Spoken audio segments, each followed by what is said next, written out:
os nossos?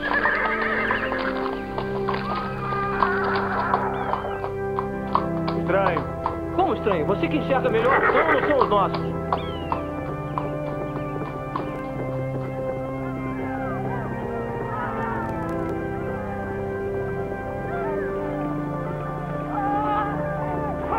Não são os nossos. São os legalistas com jagunços. Tem certeza? Absoluta. Vamos recuar. Vai ser uma boa corrida.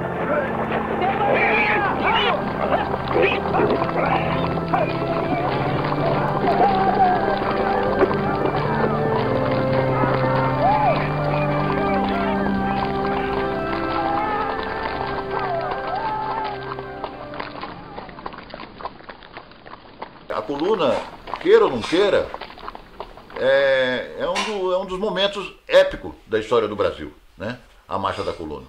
Como eu falei anteriormente, é um momento de grandeza, é um momento de capacidade, de envergadura do próprio povo brasileiro ao fazer uma marcha que é comparável à marcha de Alexandre o Grande, de Napoleão quando invadiu a Rússia, de Simão Bolívar quando atravessou os Andes, enfim, né?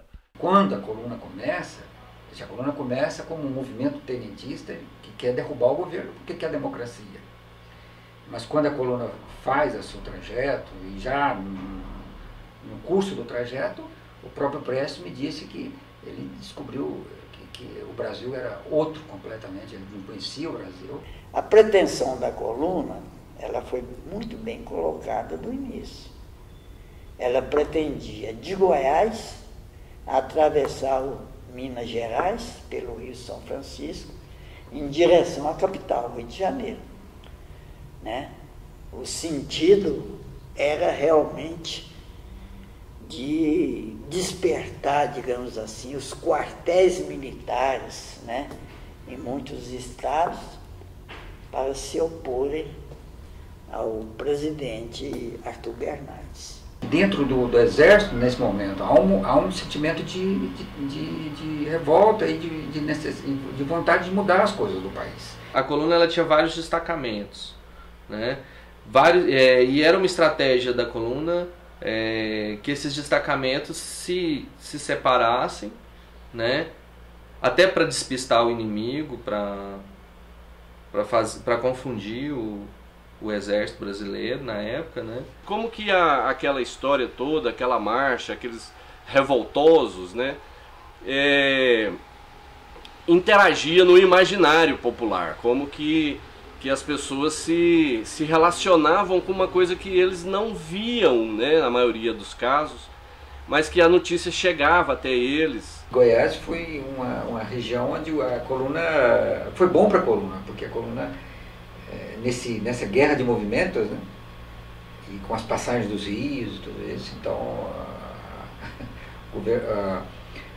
a coluna conseguiu iludir as tropas do governo várias vezes, né. Meu pai, aos domingos, geralmente aos domingos, quando a gente almoçava todo mundo junto, ele sentava e gostava de contar a história da coluna. Aí ele contava as passagens. E de Goiás ele gostava de contar muito dos rios, das águas. Gostava de falar muito do rio Tocantins, do rio Araguaia, da vegetação, que tinha uma época que era seca, que era muito bom, mas também quando tinha a época das águas, para eles era mais difícil, era mais doloroso, né? Porque não tinha abrigo, né? Eles estavam tudo acampados, né? E eles faziam com que cada destacamento fosse para um lugar diferente e depois eles se ajuntavam em determinados locais para enfrentar as tropas governistas, né? As tropas legalistas. Geralmente, quando eles chegavam no local, eles pegavam uma pessoa para essa pessoa indicar os caminhos que eles conheciam, que não era conhecido do exército. No dia 11 de setembro, né, podemos marcar oficialmente a entrada no nosso território. Eu marco oficialmente pela travessia do Rio Paranã, que foi uma travessia gloriosa. A travessia da coluna nos grandes rios sempre era um feito magnífico, espetacular, marcante, né? E a travessia do Rio Paranã não foi menor. E depois da travessia do Rio Paraná, eles subiram a Serra da Cascavel, passaram pela Chapada da Piteira, em Cavalcante, né? Atravessaram o Rio São Félix, atravessaram a Serra do Tombador, na Fazenda Caldas houve combate. E junto com a coluna, à medida que a coluna vem para Goiás, vem muita lenda, também muito diz que a coluna faz isso, que a coluna... E diz que o meu avô se entrincheirou lá, tem um morro aqui, se você vai para Nova Veneza aqui, você vai por esse caminho de dentro aqui, quando você vai chegando em Umas, do lado direito você tem um morro bem redondinho assim, a fazenda do meu avô era ali. E diz que ele resolveu esperar a coluna de arma na mão ali, diz que na fazenda dele a coluna não ia entrar, não levava nada. Né? E diz que as pessoas que o conheciam sabiam que ele era uma pessoa muito corajosa, tentaram demovê-lo daquela ideia de que, porque eram muitos, era impensável combater a coluna, mas ele disse que não, que ele ia esperar. Quer dizer, mas isso aí eu acho que eu prefiro rolar isso como algo que está entre a realidade e a... porque é muita lenda, né? A coluna passou nas mediações aqui de Perinópolis no princípio de 1927. Quando a gente tinha notícia que eles estavam a 20 léguas de Perinópolis, no outro dia eles estavam passando por perto, porque eles viajavam a galope. Nesses destacamentos, aí fugiu o controle, porque aí entravam pessoas das regiões, dos lugares, e nem sempre as pessoas que entravam, todas eram boas, né? Que eles chegavam nos povoados e as pessoas queriam integrar, né? Queriam se integrar e se integravam, né? Minha mãe, nascida em São Domingos, filha de família tradicional, e meu pai, filho de um retirante. Né? Então, assim, ouvi muito de parte deles, né, as histórias de da coluna Prestes, né, da passagem da coluna por São Domingos. Os revoltosos usavam barba grande, cabelo grande, e causavam pavor em todo mundo que o via. E quando a notícia chegava, o pessoal da cidade corria tudo para as fazendinhas, para as chácaras, escondendo, com medo. E ainda também escondia os valores, né? Escondia todos os valores que tinha em casa, enterrava com medo de ser roubado. No século XIX, eram 11 mil alqueires de terra, que eram várias sesmarias, né? Era chegando em Pirinópolis, era muita terra. O meu pai dizia que ele tinha uns 14 anos quando ele passou por aqui, né? E que eles ficaram com muito medo. Minha avó, inclusive, foi esconder as filhas, minhas tias eram jovens, eram mocinhas de 14, 15 anos. Ficaram tudo atrás da serra escondida, e minha avó que atendeu o pessoal aí. Sem as fazendas, jamais haveria realmente a marcha da coluna. Porque a coluna praticou a guerra de escaramuça, de guerrilha, né? Sempre pelas trilhas, pelas picadas, né? Fugindo da estrada principal, a não ser quando estava livre, né? É por isso que ela fazia aquela marcha, né? O batalhão central no centro, né? E os destacamentos laterais na vanguarda e na retaguarda, os 4 destacamentos, né? Então, aí você vai verificar que seria impossível a coluna caminhar dentro do território brasileiro, né? Sem o apoio das fazendas, porque na fazenda é que vai ter tudo. Primeiro você vai substituir os animais, né? Eles afirmam que a média era 15 dias no máximo para um animal necessidade de ser trocado. Quando eles iam embora, eles deixavam os cavalos velhos aqui e pegavam os cavalos da fazenda e levavam, porque os cavalos já estavam estrupiados, cansados. Só que naquela época era Pedro do Vico, né? E ele mandou buscar os cavalos dos fazendeiros. Ó, cavalo de revoltoso é cavalo da nação. E usava cavalos somente de rabo tosado. E, posteriormente, veio a Força Legal atrás e pegou todos os cavalos de rabo tosado, que era cavalo dos revoltosos. Em Mineiros tinha lá o coronel Joaquim Carrijo, se não me engano, Joaquim Carrijo Rezende, que tinha um cavalo, o cavalo se chamava Malhado, ou Manchado, uma coisa assim. E era o xodó dele, esse cavalo. E quando a coluna passa por lá, eles precisavam de animais para o transporte e, digamos assim, confiscaram o Malhado, né?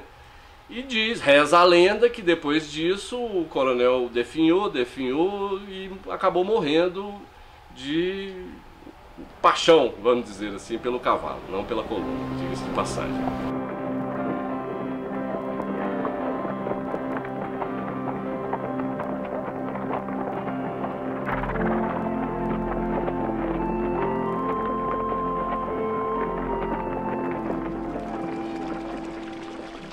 Eu não sei de história assim, de estrupo aqui na fazenda, a gente não viu, de saquear. Agora, existia, tem várias histórias, né? Tem várias histórias de coisas ruins que eles fizeram em alguns lugares. Aqui nessa região mesmo a gente vê, às vezes, falar, entendeu? Que lugares assim que eles, às vezes, judiavam com as pessoas. Mas também era porque, era a recepção também que eles não tinham, né? Porque às vezes o fazendeiro não recebia eles, acabava tendo algum conflito, né? Agora aqui em casa não, aqui em casa minha avó recebeu bem. Os que eles puderam carregar, eles carregaram. Até tudo isso fornecer até saco para dar tudo conserva, eles me obrigaram. Ainda me carregaram, eu estava com um relógio, com uma corrente de ouro, porque aqui mesmo, né, que é feito aqui é redondinho, né, uma corrente aqui, um ômega, uma corrente de ouro, e eles pensaram, isso aqui, ó, levar isso como lembrança, sabe, eu esqueci, fiquei com ele.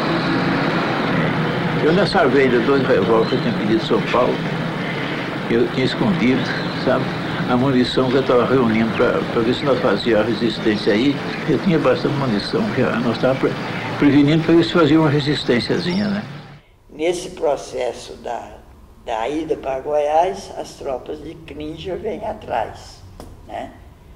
Em Mato Grosso, ele já envia aquela famosa carta, a primeira carta dele, pedindo a rendição da coluna, oferecendo garantias, como nós sabemos.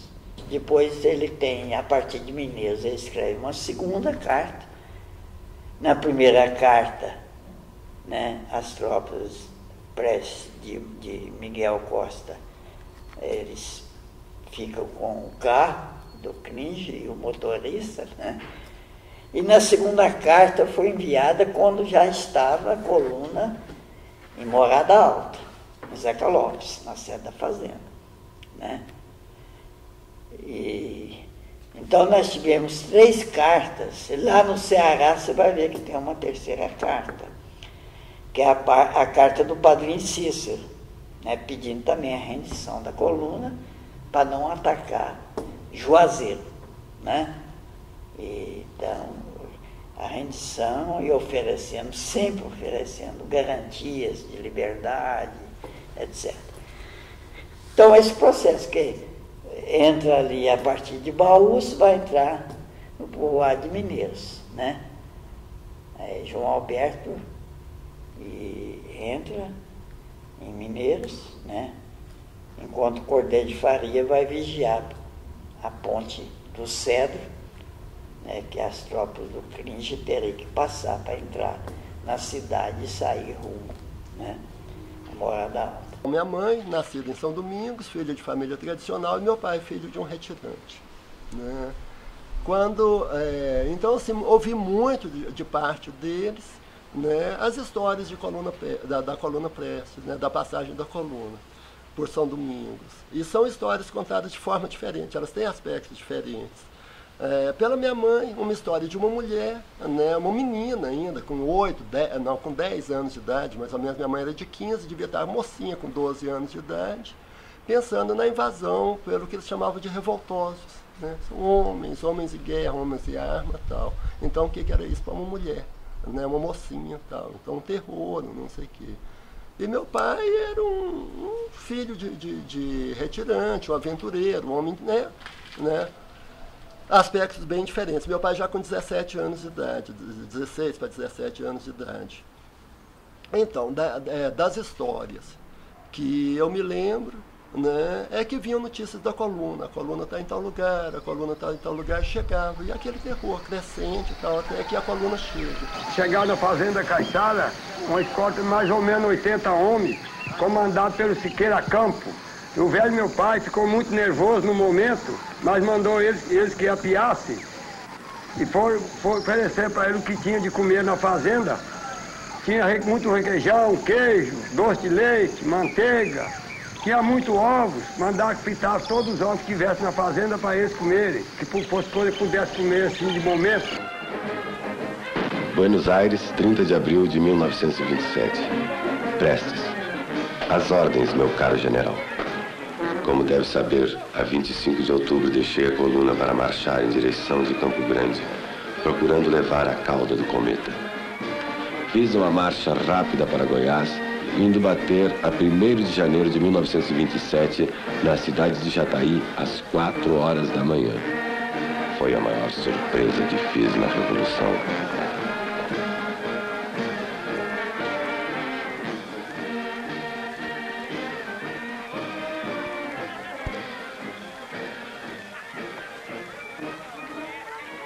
Aqui correu a notícia que o grupo Siqueira Campo desgarrou dos outros revolucionários e então tomou de surpresa Pires do Rio em uma manhã e lá eles depredaram o comércio e mudaram o nome da estação para Luiz Carlos Prestes. Chegando em Goiás e tendo encontrado a zona boa, resolvi fazer um passeio pela estrada de ferro. Da estação de Pires do Rio, resolvi fazer uma pilhéria e passei o seguinte telegrama. Major Favila, no momento em que prendo o trem P2, no qual sigo para a Bolívia, peço transmitir Presidente da República votos feliz administração sua vasta senzala. Eu sei que o Dr. Washington leu o telegrama. De lá, sempre as carreiras, eles seguiram para a cidade de Paracatu, em Minas Gerais. De lá, eles retornaram, passaram o Rio São Marcos e penetraram no nosso município. Nós temos mais lembrança dele na passagem pela Fazenda Garapa, onde eles tomaram o carregamento de alimentos e de cachaça, que vinha destinada para uma eleição aqui no dia seguinte. Tomaram, os revoltados se embebedaram e os prisioneiros que vinham aproveitaram a ocasião da bebedice deles e fugiram todos. E passaram por Planaltina e lá atiraram na placa do marco inicial da futura capital da República, uma espécie de insulto ao governo federal da ocasião. Pelo que os moradores mais velhos de Mineiros que nós tivemos contato, as forças de Cringer teriam que passar por aquela estrada, né? E teria que passar pela invernada, né? Quando a gente, pela leitura, a gente sabe, né, que Siqueira Campos e o Cordeiro de Faria, né, o João Alberto se posicionaram naquele contexto, né, esperando a subida das tropas de Cringer, que praticamente utilizava sempre a estrada devido ao transporte das armas pesadas, né, as metralhadoras, né, nos caminhões, né. Se calcularam, o cálculo que se tem eram 12 ou mais caminhões com metralhadoras pesadas, né, por também, cada caminhão transportando 1, 2 ou 3 metralhadoras. Possivelmente o maior combate no território goiano.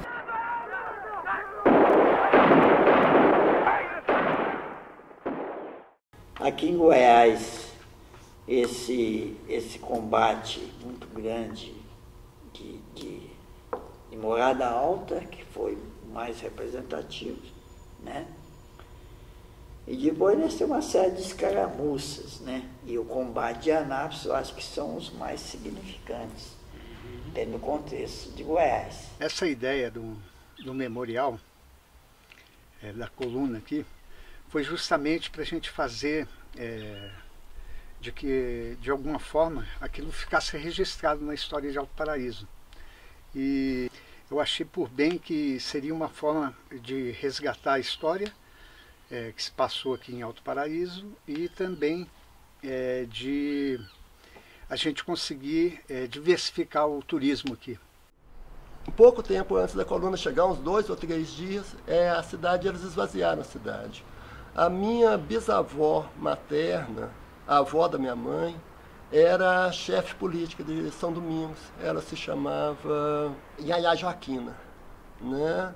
Foi ela que mandou construir aquela igreja de São Domingos, foi construída na época dela, até os anos 20. Não tinham partidos políticos definidos, não tinham nada. As cidades tinham um chefe político.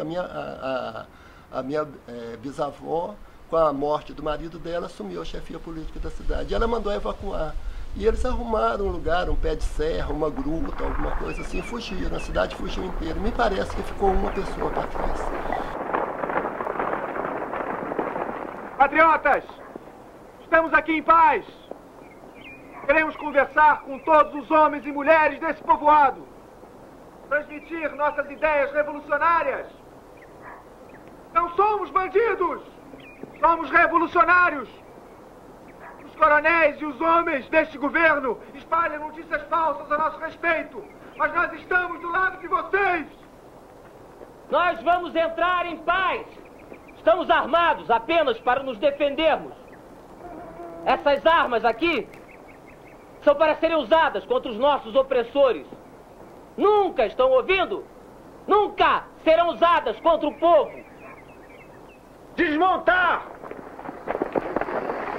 O povo conscientizou, né? Dos seus direitos, né? Ficou entusiasmado também, ficou. Passando aqueles momentos de pânico, né?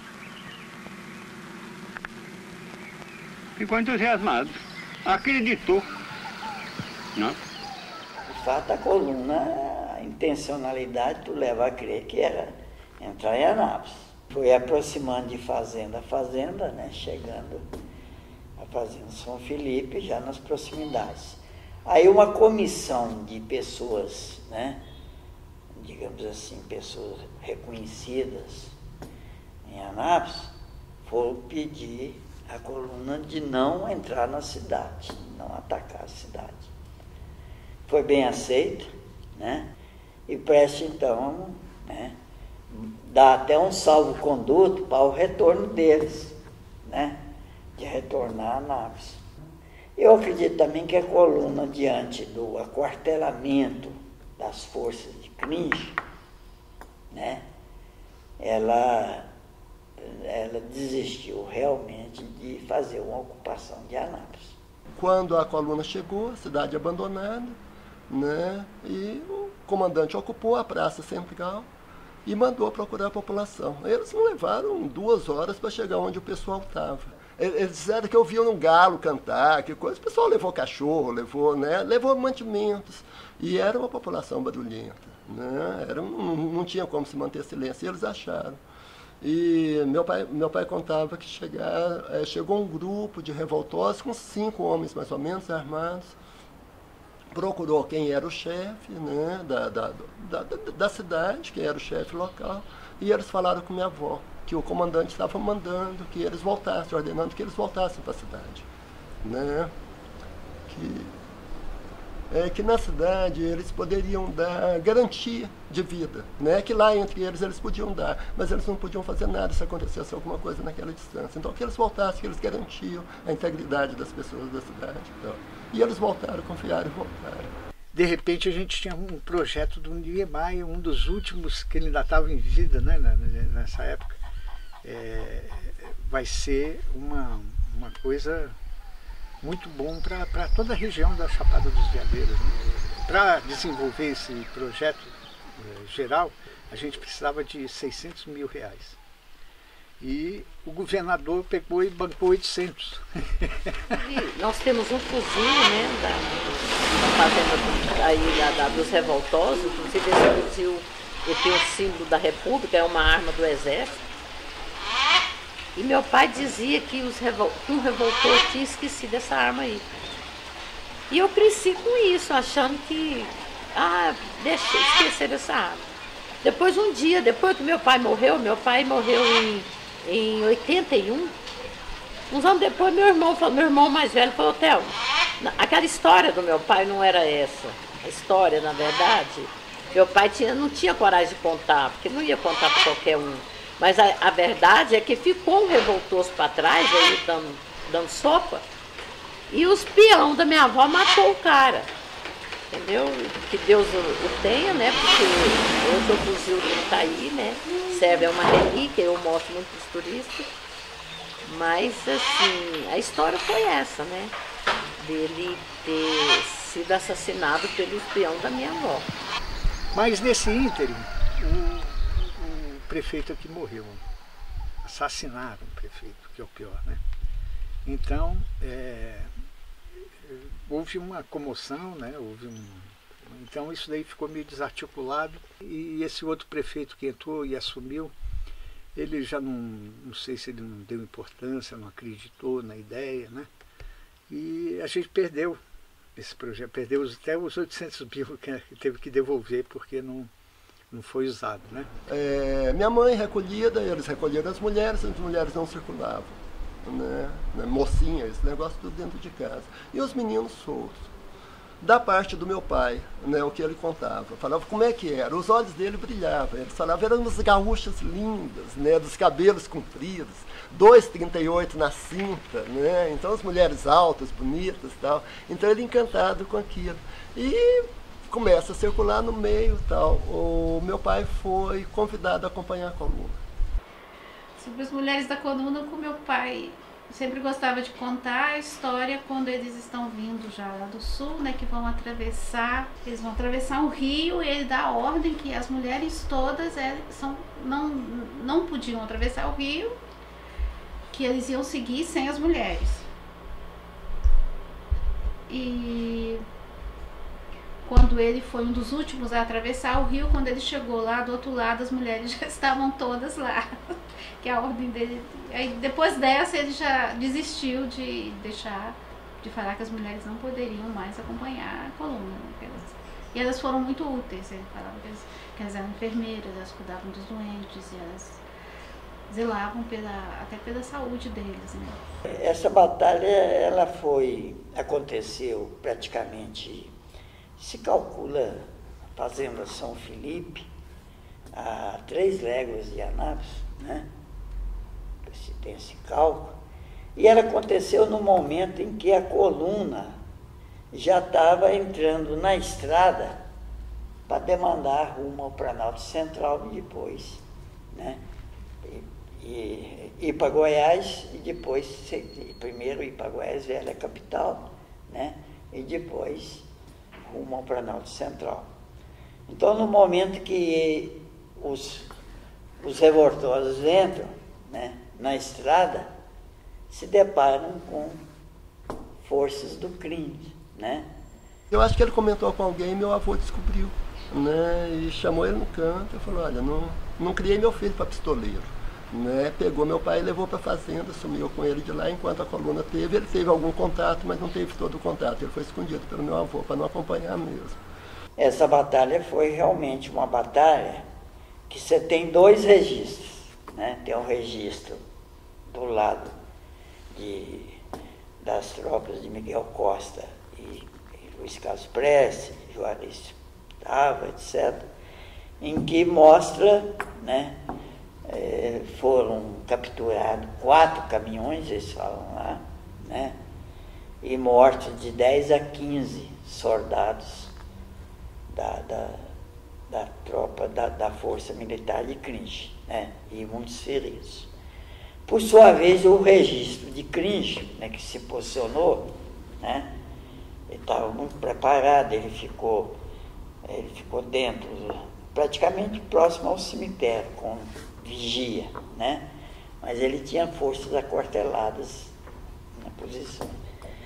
O Cringe já coloca que a perda foi apenas de um soldado e muitas munições, a perda de caminhões, ele confirma a perda de caminhões, né? E a perda de armas e munições, inclusive de arma pesada, metralhadora pesada, né?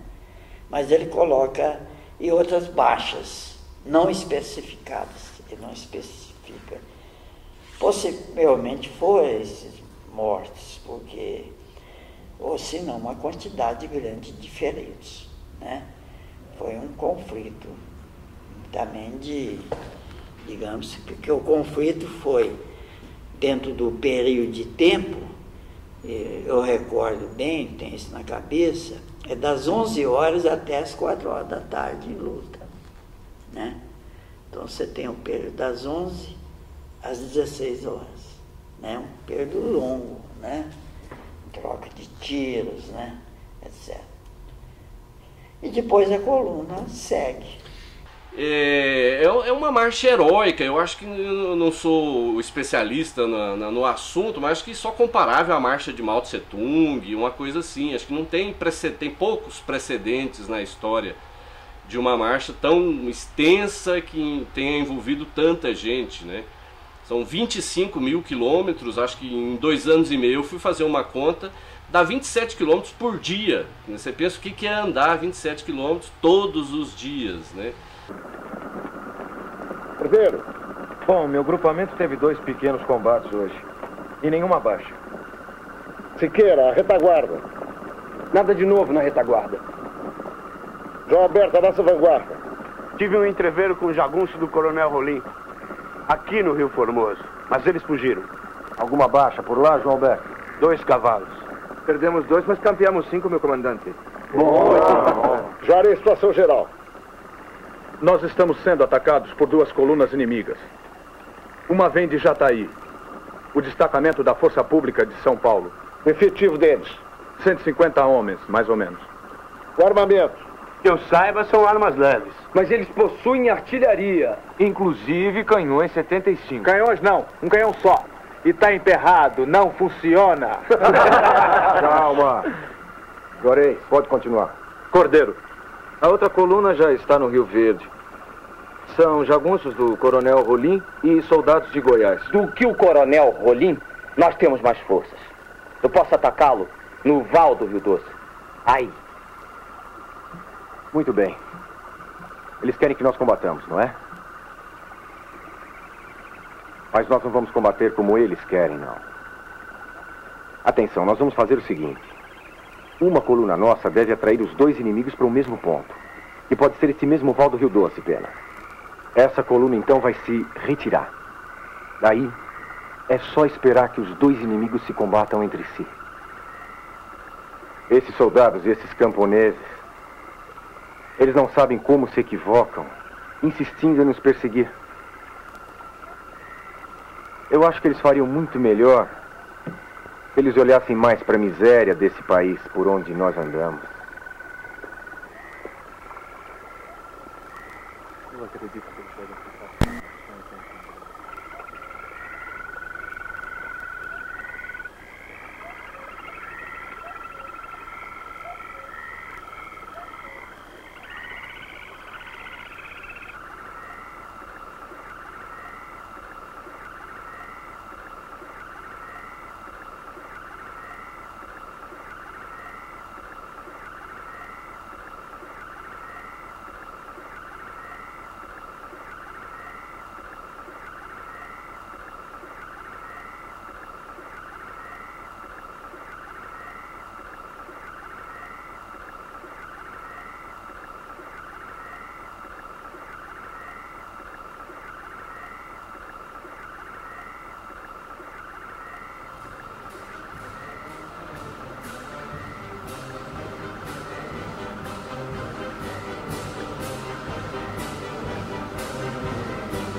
cada día, que noble